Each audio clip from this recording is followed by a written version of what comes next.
Government of Andhra Pradesh దగ్గర నుంచి నాకు కాల్ వచ్చింది. శ్రీ పవన్ కళ్యాణ్ గారు డిప్యూటీ సీఎం గా ఛార్జ్ తీసుకుంటున్నారు కదా, ఆ ఈవెంట్ మీరు చేయాలి అన్నారు. అప్పుడే ఆఫీస్ రికీ చేయడానికి వచ్చినప్పుడు అప్పుడే పవన్ కళ్యాణ్ గారు బయటికి వెళ్తున్నారు. డిపార్ట్మెంట్ అధికారులు నాకు ఆఫీస్ మొత్తం చూపించి ఎక్కడెక్కడ మనం వర్క్ చేయాలో ఎక్స్ప్లెయిన్ చేశారు. సో నైట్ అంతా పవన్ కళ్యాణ్ గారి కోసం వర్క్ చేసి మార్నింగ్ ఆయన ఎప్పుడెప్పుడు చూస్తామని వెయిట్ చేస్తూ ఉన్నాం. 1 మందిలో పవన్ కళ్యాణ్ లాంటి వాళ్ళు ఒకళ్ళో ఇద్దరు ఉంటారు. పవన్ కళ్యాణ్ గారి ఈవెంట్ ఆర్గనైజ్ చేస్తున్నామని ఇంకొకగా నేను అందరికీ చెప్పాను. సో ఫ్లవర్స్ కొనేటప్పుడు ఫ్లవర్ వెండర్ కూడా రేట్ తగ్గించే తీసుకున్నాడు. అదేవిధంగా కేటరర్ కూడా రేట్ తగ్గించే తీసుకున్నాడు.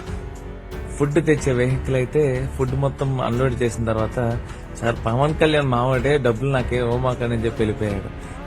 ఏదో ఒక మనిషిని నమ్మినా ఇష్టపడినా ఎంత ప్రాణం ఇస్తారో నాకు ఆ రోజు అర్థమైంది.